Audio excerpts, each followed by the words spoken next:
Welcome to the Grow Strong Leaders podcast. I'm your host, Meredith Bell, and I interview business leaders who are committed to their own growth and the development of everyone on their team. If you enjoy my podcast, be sure to subscribe and rate it on your favorite podcast platform. Welcome back to another episode of the Grow Strong Leaders podcast. I'm so delighted to have as my guest today, Dr. Robyn Odegaard. Welcome to my show, Dr. Robyn.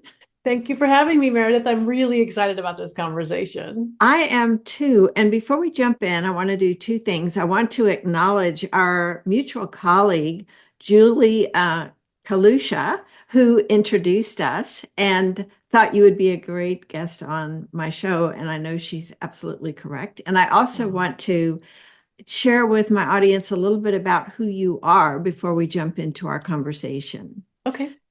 Dr. Robyn is a former competitive beach volleyball player turned business psychologist and professional confidante. She did her graduate work in business psychology with a concentration in high performance and sports. She has been working in the space between executive coach, therapist, and best friend for more than 15 years, and she's designed her business to support ultra-busy clients who live excessively fast-paced lives. I know some of my listeners will appreciate that, Dr. Robyn.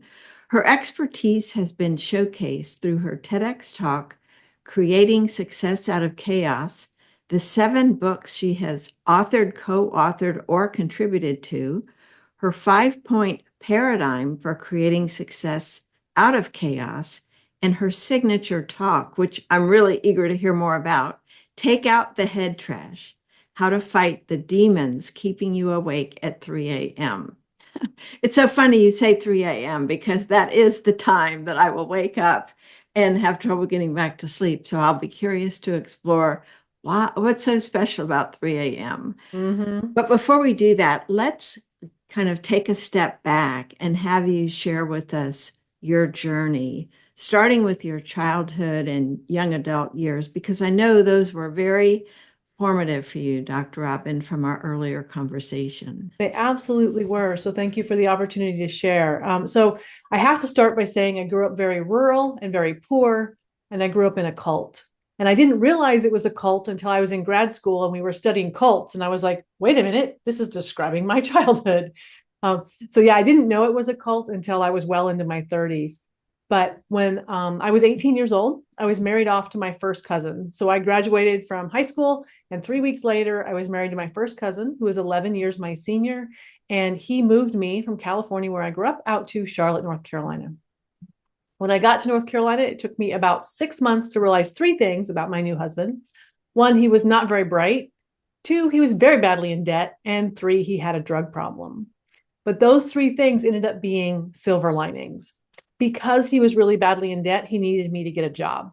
Married women in my family don't work outside the home, so that was a big deal. Because he wasn't very bright, he couldn't maintain the grooming that had been put in place by the cult that I was just a woman, the world was a dangerous place for me, I needed a man to put a roof over my head, and that I would never make it on my own. So because I was working and he couldn't maintain the grooming, I started to realize, wait a minute, I'm a reasonably intelligent human being and I can make money.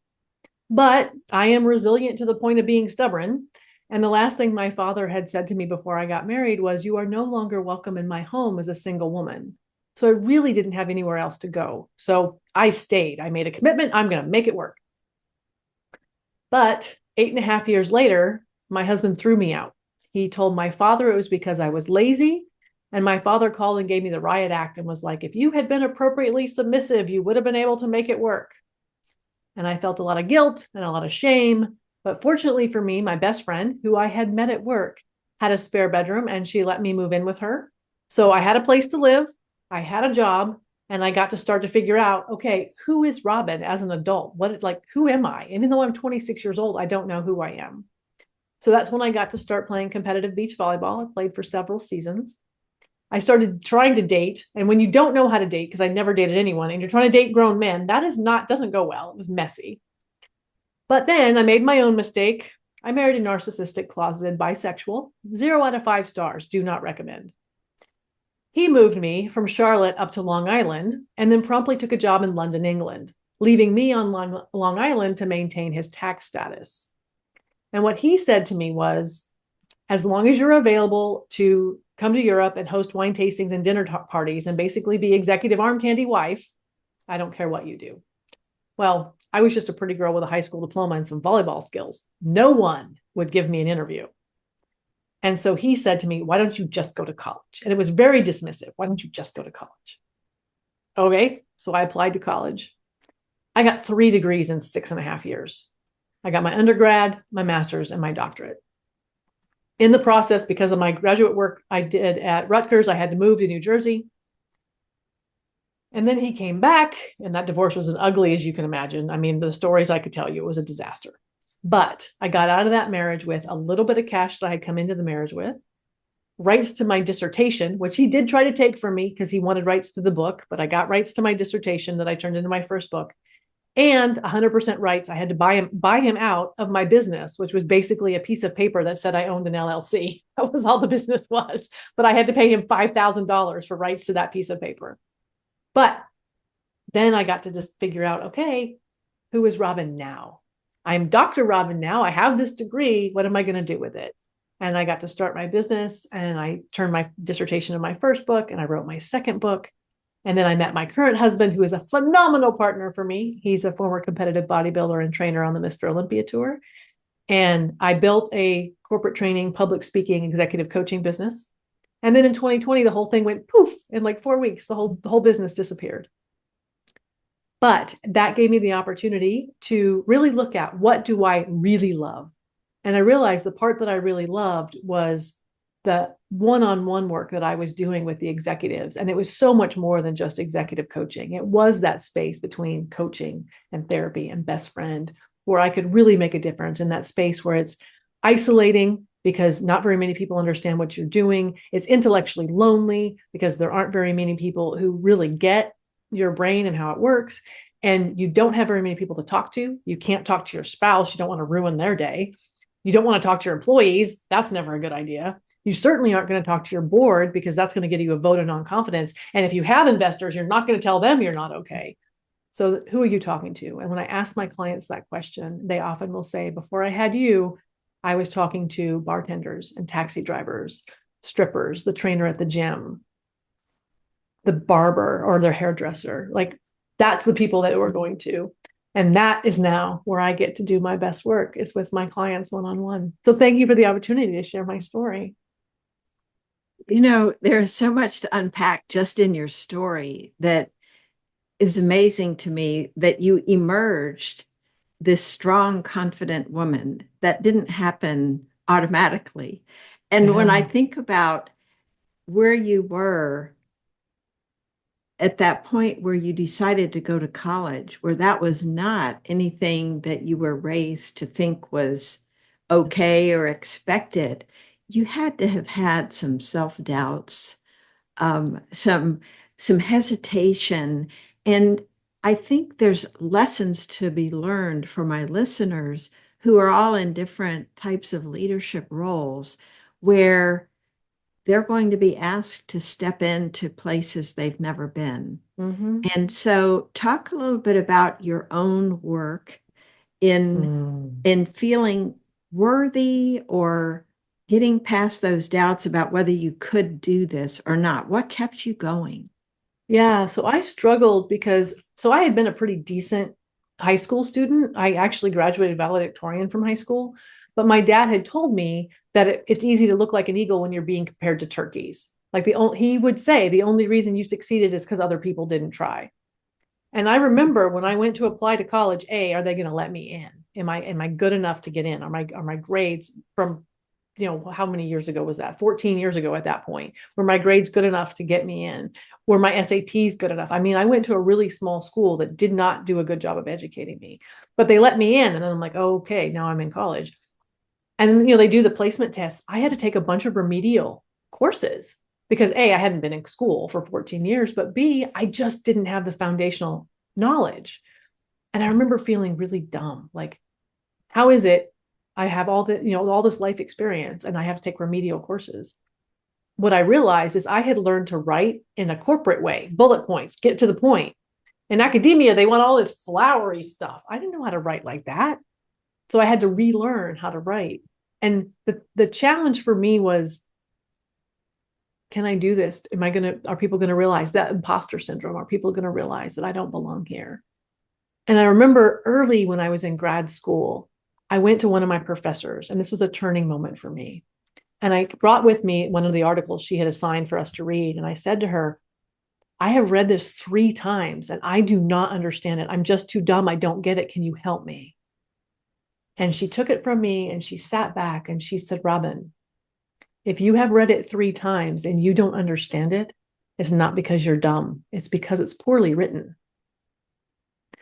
It had never occurred to me that that was a thing. That was a big deal for me. And I, to this moment, am so thankful that she said that to me. Isn't that fascinating how one sentence from one person can just turn things around dramatically? And my guess is because of who you are and what you bring to the table with your clients, there are probably a number of occasions you could share where you've been able to say something to them and help them have a light bulb go off. Could you share some of those? I think that would be fascinating for us to hear. Yeah. So we talked briefly before we turned the recording on. One of the most powerful questions that I ask my clients is, what would you like to be different? Because what I find is when you start talking about dreams or goals or plans, you get a whole bunch of really esoteric kind of pie in the sky stuff, but not much that's actionable. But if I say to you, what do you want to be different? What's broken? What's not working? People can talk about that effectively. And they can talk about, well, why would being different help? Why would that be a good thing? And they can get into their motivations and the values and why whatever's not working, being different makes a difference. And if you can help them see, okay, so this is what's not working, and if we get that to work, that's going to create this positive outcome, they have the motivation and the value to then go in and say, okay, let's go back and do some problem deconstruction. Let's break it down. Let's do some backcasting. Let's do some pre-mortem work. Let's figure out, and this is part of my 5-point paradigm for creating success out of chaos. Let's figure out how we take this, what we want to be different, and turn it into little actionable things that we can do over time. And that's such a practical approach. Let's go deeper with that. Talk about your 5-point paradigm and how someone might, let's make it concrete and real and give examples as you talk about each of the 5 points. Of course. And this is on my website. If people go to mentalmacgyver.com, there's actually a tab that says 5-point paradigm. And so that it's written there so people can look at it if they want to. So first thing, what do you want to be different? Figure that out. And, sometimes for clients, like I had one recently, I asked him, well, what do you want to be different? And he had an employee that wasn't working out and the work wasn't getting done. And I said, okay, so does different look like more training for that employee, or does different look like different employee? And we had to have a whole big conversation about, why are you keeping this employee on? What value are they bringing? Is this someone you need to invite to find happiness somewhere else? Or is this someone that you can coach and mentor and bring them along? And he realized he hadn't been doing a lot of coaching or mentoring with this particular person, that he had just kind of dumped them into the role and been like, here, swim. And I'm like, well, what if we get them some training and see, are you willing to give them time? Because you feel like they've got the work ethic, you feel like they've got the attitude you want, they fit in your culture well, which means we're just missing skills. Skills are trainable if someone's willing to learn and be coachable. So let's try that before you fire this employee. And in that case, we were able to really look at, what do you want to be different? How do we construct that problem? What does that look like in tiny steps? And then we looked at, okay, let's create a tactical structure for this person. And that tactical structure, I can talk. That tactical structure includes things like resources and skills and knowledge and processes. And sometimes when I talk to my employees or my clients about this kind of thing, about their employees, they feel like they personally, my client, has to go in and like create all this stuff for the employee. And I'm like, you don't. You can hire people. Meredith, you do amazing work that people could bring you in. And so my clients themselves don't have to suddenly go out and do all this research on stuff. They can bring people in, but they don't realize that when you start talking to them about tactical stuff. They think, oh, I got to come up with all this. No, you don't. You just got to find people who already know it. So that's 3, right? We've got, what do you want to be different? We've got, we've figured out kind of our strategy. We figured our tactical plan. The 4th part to this paradigm is looking at the psychological barriers. This is, you know what you should be doing. You are not doing it. And how often do we see that with people where they know, like, oh yeah, I need to be doing that. It's not happening. So a lot of that is often not their fault. That headspace stuff that happens, the head trash, the self-sabotage, it comes from past experiences. It comes from things that have already happened. However, it is their problem. They do need to fix it. So not their fault, is their problem. And to be able to do that, we have to look at the causes in the past already happened. The solution in the present today got to change. The motivation is in the future. So how do we take the motivation from the future and drag it into today? So if we can figure out how to get the motivation into today, we can make change today.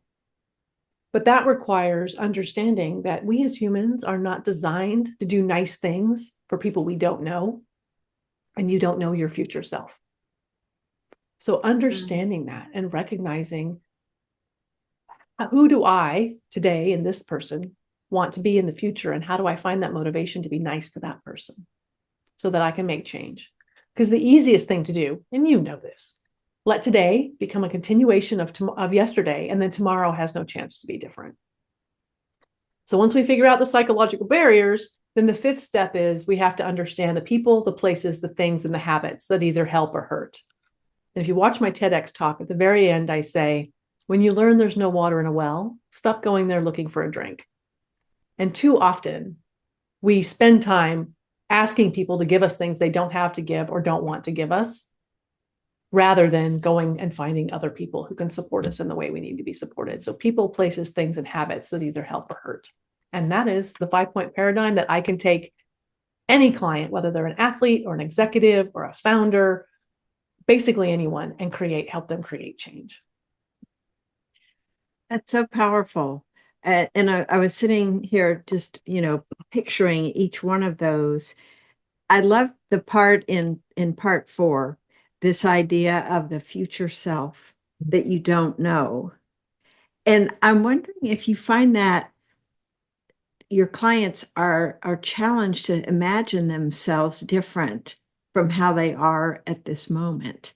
And so what would be so different? How do you help them imagine the ways that they would be different and then bring that into the present? I just love that idea of bringing your future self into the now. So you are that way from this moment forward. Right. So the foundation of that starts in the first step. What do you want to be different?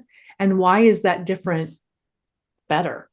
What is good about that different? Because if you lay the foundation for the motivation and the value in the original, what do you want to be different and why is different better? When you get to the psychological barrier, you have that to go back to lean on to say, well, when we talked about this, you gave me XYZ reasons why different is going to make you be better, whether it's more successful or it's happier. And happiness is a big motivator for people. We think it's success, what happiness, or maybe not even happiness, lack of sadness is a big motivator for people. And so when we get to this part where they're like, oh, I know what I should be doing, I'm not doing it. Let's look at, are we still motivated by this? Is this still what we want to do? Or do you want to pivot? Talk to me about kind of this disconnect. And then they're like, oh, there is a disconnect. And that is always an interesting conversation. Yeah, I like that distinction you made there between happiness and success. And I'm guessing you explore with clients, what does happiness mean to you?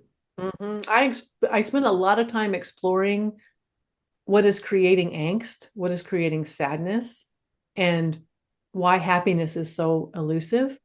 And one of the things I remind my clients is that and I read this somewhere and I don't know where, so I did not make this up myself, but it said, joy is more like fireflies than fireworks, and you have to look for fireflies.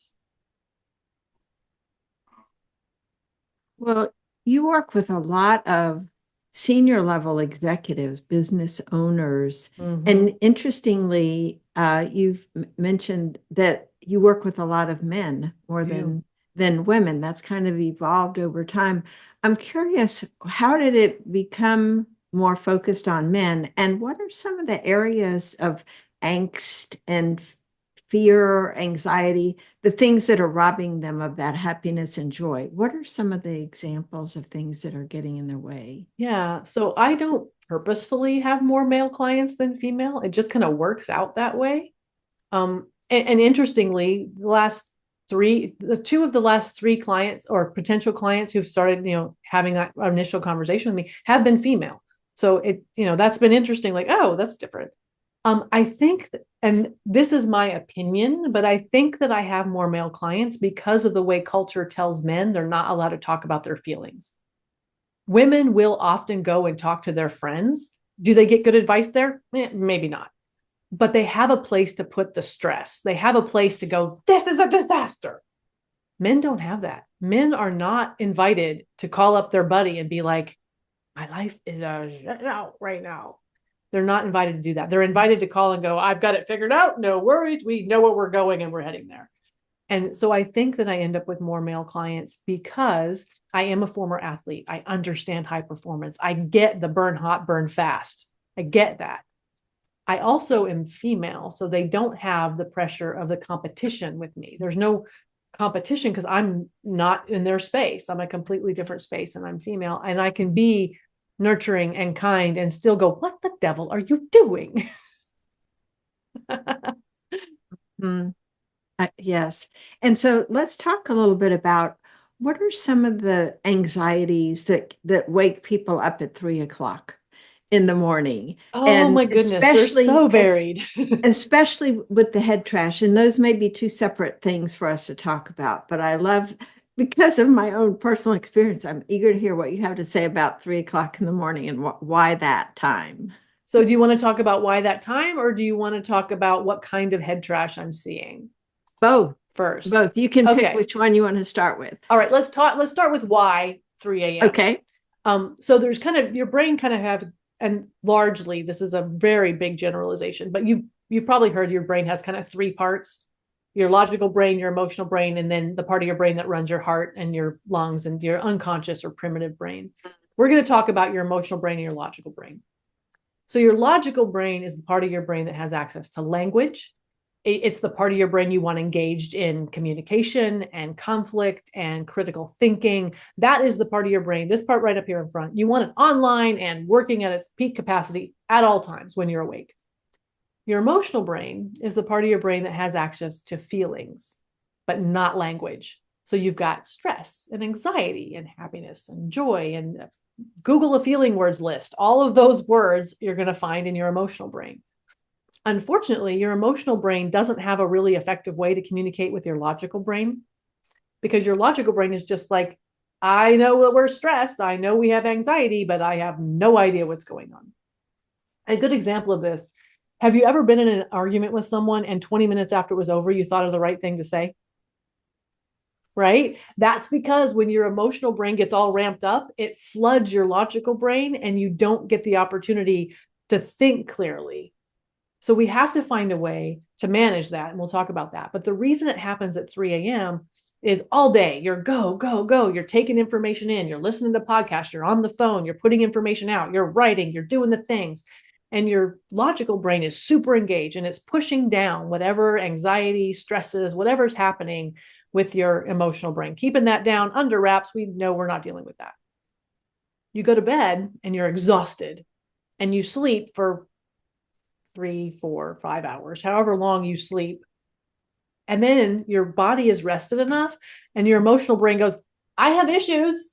And you wake up, right?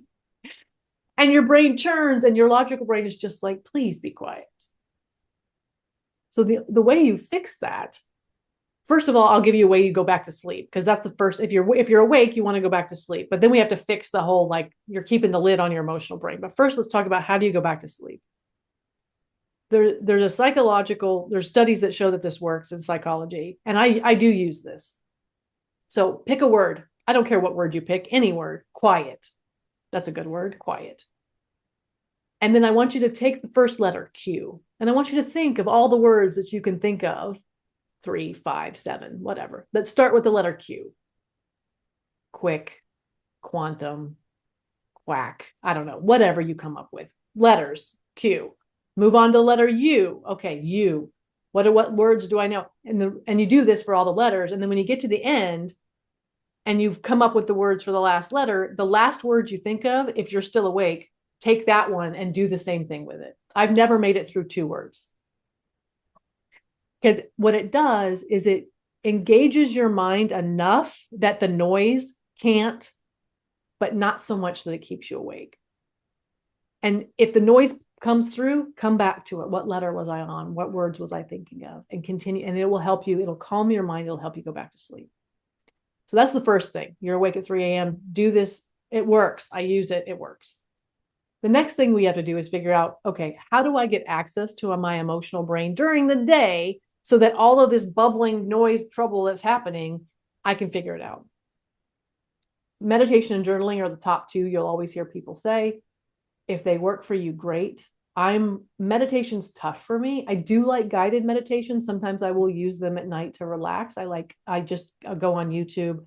There's a guy on YouTube, Jason Stevenson is his name. And he has some really nice guided meditations that don't have ads in them. A meditation with ads in it is pointless. Another great option is journaling. I like to journal in the evening, and I usually just write, like, here's what happened today. And then I might write, here's how I feel about it. But sometimes I don't write how I feel about it. Just write, this is how it is. Obviously, the gold standard for anything like this is hiring a really good business savvy confidant that you can talk to. That means someone you trust, someone that you know will tell you the truth and be kind to you. It is hard to find those kind of people because the coaching world is a very deep pool full of very shallow people. Everybody thinks there could be a coach, and not very many people are good at it. But I do encourage you to keep looking. It took me years to find my coach, and he is phenomenal. He pushes back on me. He tells me where my thinking is going astray. Like, he's great. If you can find someone like that, that is absolutely the gold standard. But you can also go for a walk without a podcast. Let there be some silence. Drive without the radio on. I asked a client to do this once, and she called me the next day and was like, Robyn, that is creepy weird. Like, you got to give your brain a chance. You can't, if you've constantly got input coming in, your brain can't tell you what's going on. So when you have silence and you get to, go to the gym and just count to 15 over and over and over, give your brain a chance. Go out and talk, touch some trees, get connected to nature. Otherwise, you're going to be awake at 3 a.m. because your brain hasn't had a chance to tell you how it feels. And I know people hate the word feels, but get a feeling word list and find out how you feel. Good. I love that. And I will definitely try that with the words. Pick the word. And you'll have to let me know how it works for you. I will. I promise you I will do that, because if this works for me, I'll hold up my hand and say, Dr. Robyn has the answer to this. I didn't make this up. This is something I read, in all my travels of reading somewhere. That's great. So let's talk about head trash. Oof. What kind of head trash gets into people's heads? I mean, I think about you and the way you were raised and the messages you have shared here about what your father said to you, and what you could have, and maybe did for a while, concluded about yourself. And you emerged from that. We all have different things that others have said to us that were limiting to us. And that's part of, I think, what we carry with our head trash. Some of it we just make up ourselves, right? Oh, absolutely. Absolutely. So, the best advice, I'm going to just interrupt one thing I want to say. The best advice I ever got, I actually got mad when it was said to me. Someone said to me, Robyn, you are resilient. Stop making decisions that make you prove it. And I thought, how dare you insinuate that this crazy life I live is my own fault? And then I realized, oh, I am keeping people in my life who are creating chaos. That realization was a big deal for me. So what kinds of things do people have in their heads that get in the way Yeah. for them being who they really could be? You can't talk about head trash and self-sabotage without talking about imposter syndrome. That's a big one. I'm sure you see it in your work too. People who feel like they're a fraud. And it's interesting to me. I like to kind of jokingly say the only people who don't have imposter syndrome are the imposters, because the further you get in your knowledge, the more you learn, the more you realize you don't know. And the more it becomes, there's so much more I could know. And you could be more knowledgeable than 80% of the people on the planet on your particular subject of interest. And you will look at the 20% who know more than you and be like, I don't know anything. Who am I to talk about this? But if you don't speak what you know, the 80% of people who don't know what you know are missing the opportunity to learn from you. So I feel like imposter syndrome is about understanding, what do you know compared to the audience? If you're among the 20% of people who know more than you do, learn. But if you're among the 80% of people for whom you have golden nuggets, teach, share, speak.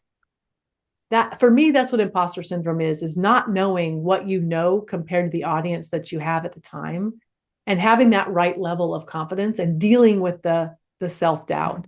I love at that point when a client is dealing with imposter syndrome to ask them, what is this belief protecting you from? What are you afraid will happen if you speak?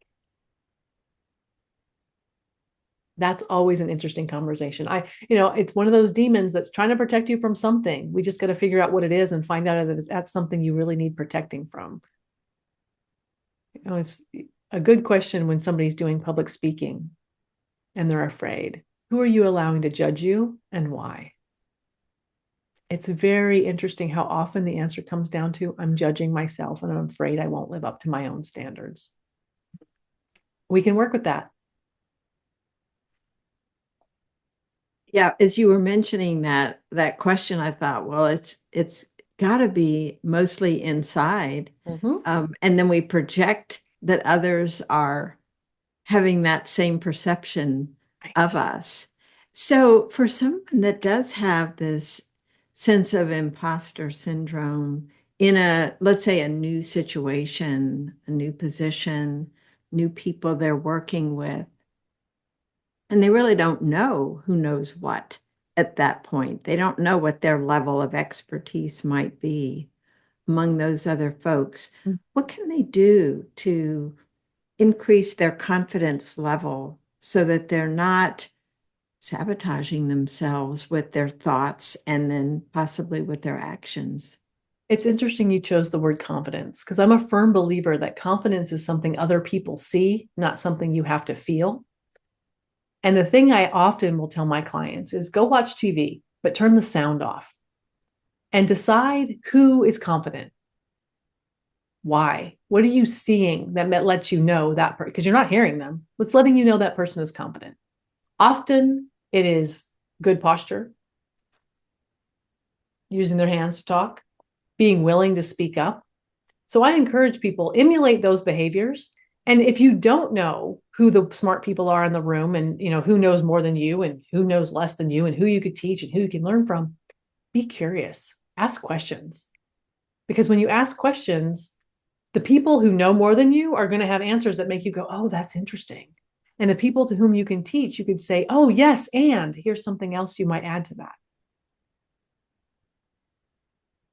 Cool. That's an interesting take on confidence, because I think of feeling confident or not feeling confident. It sounds like you're saying that's not as important to pay attention to. What do you have people focus on instead for themselves? I think it's important here at this juncture to also mention men are very good at looking confident, and women are very good at feeling confident, but don't look confident. So that's an interesting juxtaposition in the dynamic that I see. So what I encourage people to focus on, rather than Oh, I'm scared. No, you're excited.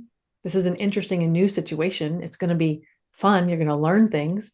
And if you're afraid of judgment, if that's what's going on, we can get to figure out what that fear of judgment is, because that will sabotage your confidence, whether you look or feel confident quickly, is if you're afraid of judgment. Who are you allowing to judge you and why? But I encourage people, look at what you can bring to the situation and do that. I had someone, I actually was at a speaking engagement last weekend, and at the end of it, someone came up to me and said, Robyn, have you always been so confident? And what's interesting about that is, no, I have not. But also, I learned to act confident, to look confident. And then people started giving me feedback that I was confident. And then that helps me feel more confident. So it's kind of a self-fulfilling prophecy. If you can look confident, you will be told you are confident. Yeah, I think to me, a lot of it goes back to giving ourselves credit for what we know, for our lived experience, what we bring to the table, instead of doubting the value of who we are and what we bring. Because I think those are two different things, right? How we feel about our own value and worth, and then how we feel about the knowledge and experiences. Those are two separate things, it seems to me. I'd value your take on that. Yeah, I agree. I think, and it's interesting that you were just talking about value, because I know something that you and I've talked about before was I had to get over the hump of being willing to say numbers that were big enough to make a living doing this work, right? And how do I value myself? How do I value my knowledge? And what does that look like for other people? And who am I talking to? Because I have had people tell me, Robyn, what you do is so important. I can't believe you charge for it. That's not fair. You should give it away. Now, do I do things like this where my information is out there and people can learn from it? Yes. But I also have a mortgage and I need to eat. I have a doggy to feed, So it's interesting how in some rooms, things of immense value should be given away for free. But things that are, it's interesting because things that are considered bad, like you'd never ask a stripper to work for free. You'd always pay her. Why? Oh, well, that, of course you pay for that. That's naughty. But someone who brings real and honest and good and useful value that you're going to actually implement for the rest of your life, however much longer that is, should give it away? What? Where is that cultural idea come from? Let's talk about the big asks. Oh, big asks. Because that's such been an evolution for you. Talk about your own journey, if you will, on learning to make asks and then big asks related to your work. Yeah. So it was interesting for me, and I didn't realize this until I had a grad student working for me. When I was in grad school, I was expected to intern for free because I was learning. And then I walk across the stage, they hand me a piece of paper, and suddenly I'm supposed to charge for what I do with no information about how do you charge and how do you choose and what does it look like. And one thing I actually figured out is the numbers are all made up. Nobody actually knows what they're doing. It's all just a matter of you got to figure out what the market will bear and who your audience is.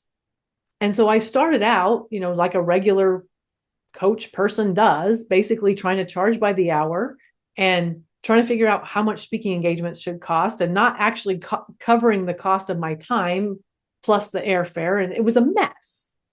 And I would talk to other people and I would get no reasonable answers. And what I realized was I can't make a living doing this way. I can't physically have enough clients to compete with just a regular therapist to make a living doing this. This isn't going to work for me. So I started, reading books and trying to figure it out. And they kept saying, well, you just need to say bigger numbers. But I would say bigger numbers and people were like, I'm not paying you that. And what I realized was I didn't value me enough to say those numbers with confidence. And so I used to do a lot of bike riding, like 50 miles a week bike riding.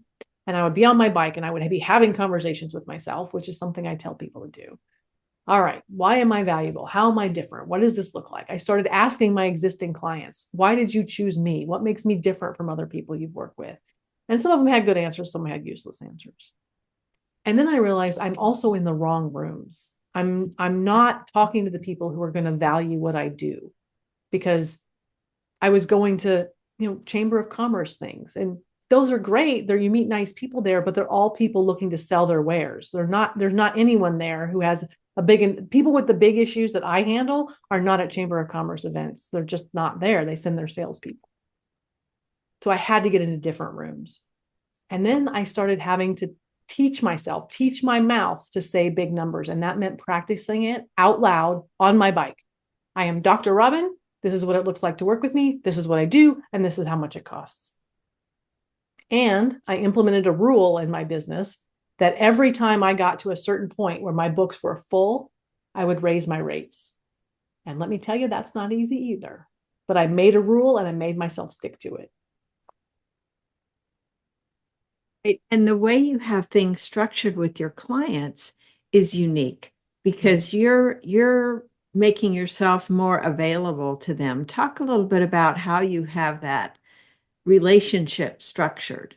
Yeah, so I have a concierge level service. And the reason that I structured it this way was because I do have a regular executive coaching that's just executive coaching where we met on a regular basis and they can email me in between.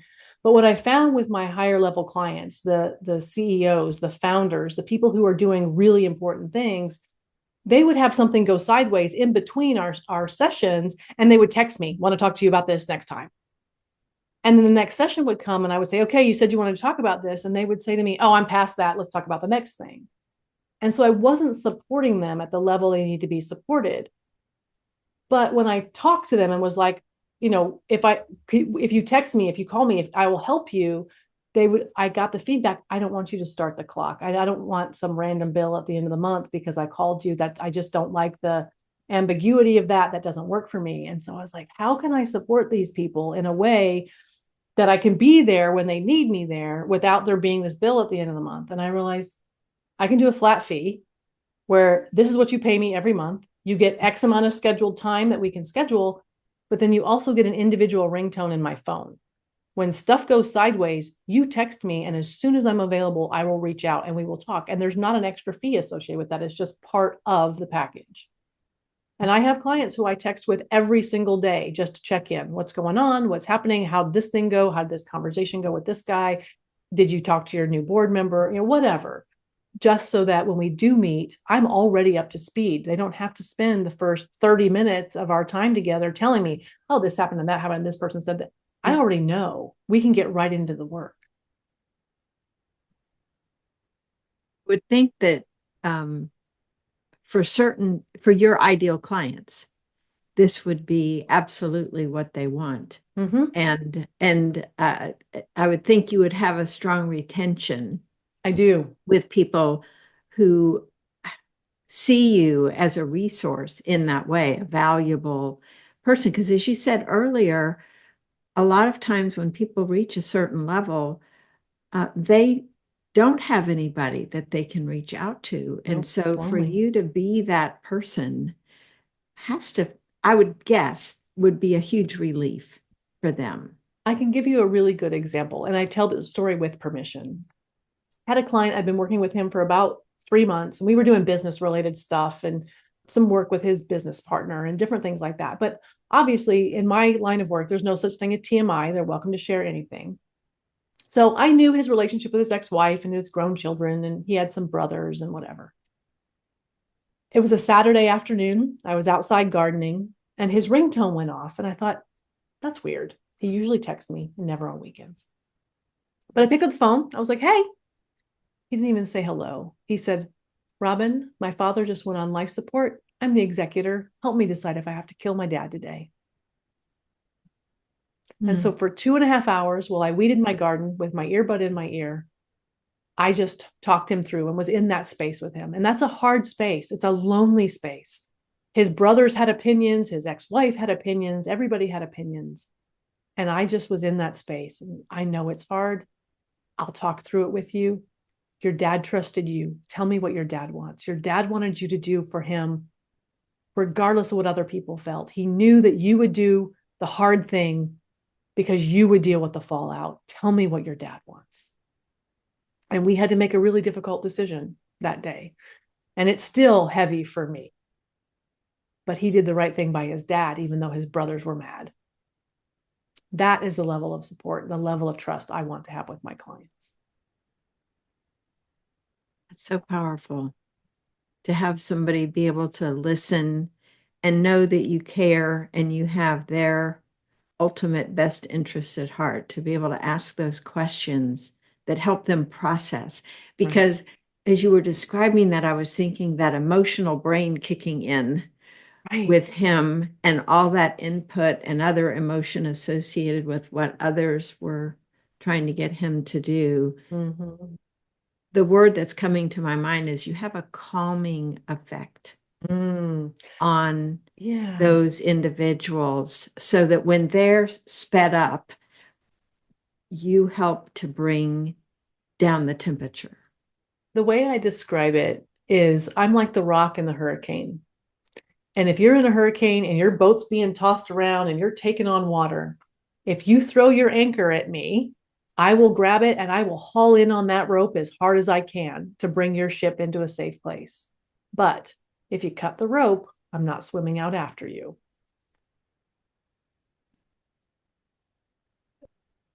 That's really interesting. And I'm also thinking in terms of my listeners who are leaders, this idea of how can they be available to the people on their teams in a way that obviously is not necessarily at the level you're doing this with your paying clients, but there are lessons to extract from how you are being, who you are being with your clients that can be helpful for my listeners when they are in situations where the people on their team or a coworker is sped up, is agitated, and how they can be that calming influence with them by doing what you do, listening, asking questions, helping them do that inner work to get in a better place. The first thing you have to do if you're going to do anything that remotely resembles this is you have to manage your own state. You have to be willing. I like to use the traffic light model, red, yellow, green.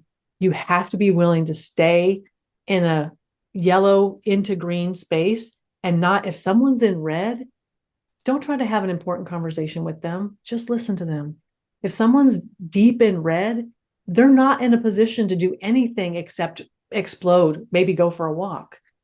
So you have to manage your own space. If you're thinking on a scale of 0 to 10, if 0 is so terrible, start over, go back to bed. And 10 is so euphoric, don't sign contracts, you're not going to read them. If you're in that space that's say 6.5, 7, 8, you're in a good place to help someone manage being stressed, but you have to stay. You have to keep your state. Because if you can't keep your state, you can't help someone else. Such a good point. I think that's a really good place to wrap up, thinking about our own state, because that's going to determine how available we are emotionally to respond appropriately to someone else. I like to say you can burn hot, you can burn fast. You don't have to burn out. That's a choice. Yes, I remember seeing that on your website too. Yep. Dr. Robyn, this has been a fantastic conversation. I knew it would be. Thank you, Meredith. Who you are and what you were bringing to our conversation today. Thank you so much for the work that you're doing. Please share with folks how they can connect with you, learn more about your work, and anything else you'd like to share. Absolutely. So my website is mentalmacgyver.com. You have to be in a certain age, I think, to know who MacGyver was, but mentalmacgyver.com. They can also find me on LinkedIn. I have a very active profile on LinkedIn. They're welcome to connect with me there. My website does have a Let's Chat button. They can book some time in my calendar, 25 minutes for hello conversation. And if they're interested in seeing some of my talks, like the Take Out the Head Trash talk, there is a version of it on my YouTube channel, which is at Dr. Robyn. Great. And we'll have all of that on your show notes page as well, if people want to check that out. Thank you. Thank you so much for the work you're doing, the impact that you're having with your clients, and then the ripple effect that you're having through them because of how they're being with the other people in their lives. And I just want to say, I admire so much your own evolution when you look at the history that you came from and who you are being today in a satisfying personal relationship and work that you love, clients you really enjoy working with. I'm very I'm fortunate. excited to Thank see you. where you are. And Oh, thank thank you so you. much for being with me today. Happy to do it. Thank you so much, Meredith. I appreciate you. Thanks for tuning into my podcast. Now head over to growstrongleaders.com and check out the powerful tools we've created to help leaders strengthen their character and communication skills. Until next time, I'm Meredith Bell.